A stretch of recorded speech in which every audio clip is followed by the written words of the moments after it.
And we're going to talk to Elon Levy now, former Israeli government spokesperson, host of Israel, the State of a Nation podcast. But before we do that, he's actually been out there in Gaza filming and looking in to see exactly what the aid situation actually is. Because, of course, we keep being told there's a famine going on, but we keep seeing pictures of plenty of Palestinians who don't look as if they're very hungry at all. Check this out.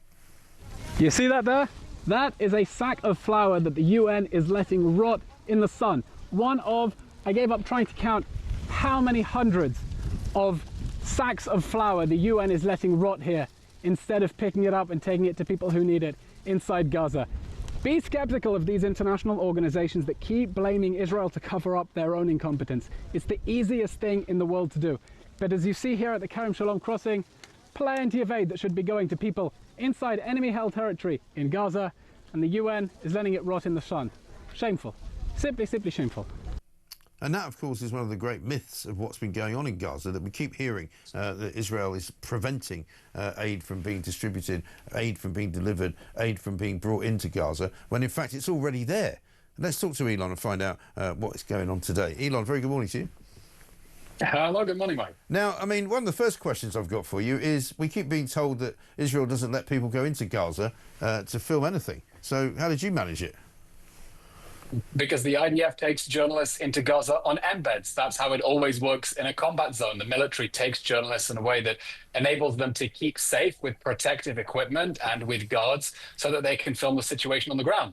And I went in with a delegation of journalists to see the piles of aid that are mounting up inside the Gaza Strip that the UN hasn't distributed. Right. You know, while Israel was letting aid into Gaza, these agencies were busy writing press releases, blaming Israel instead of doing their job, picking it up. And now Israel is letting more aid into Gaza more quickly than the UN is able to pick it up.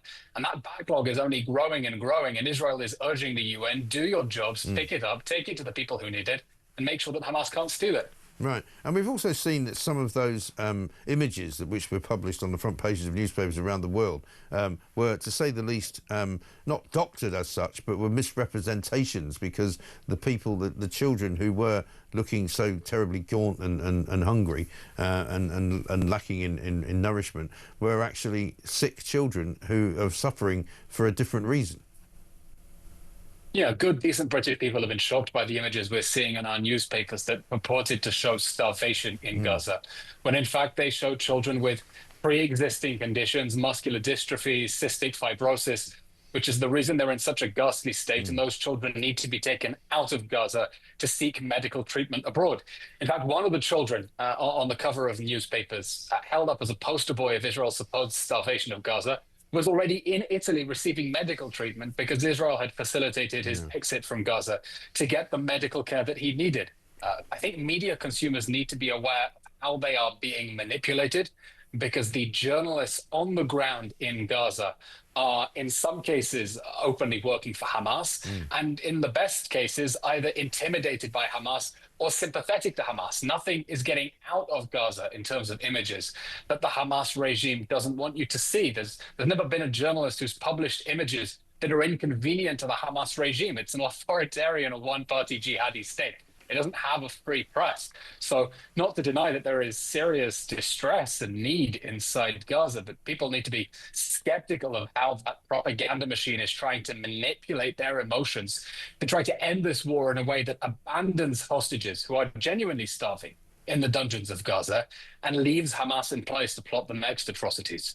And what are people saying in your neck of the woods about Keir Starmer's plan to possibly recognise Palestine as a state? That amateur hour at the Labour Party is going to get people killed. Keir Starmer is telling Hamas, give us what we want and we'll give you what you want. Does he not understand how perverse incentives work? Starmer is telling Hamas, keep the hostages. If you manage to hold on to them till September, if you refuse a ceasefire, we're going to reward you with recognition of a Palestinian state.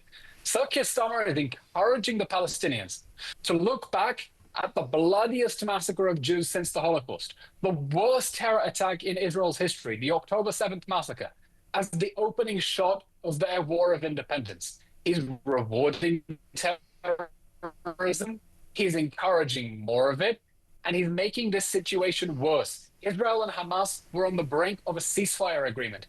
But international pressure on Israel now is only making Hamas harden its demands. It's now demanding Israel release terrorists who actually took part in October 7th.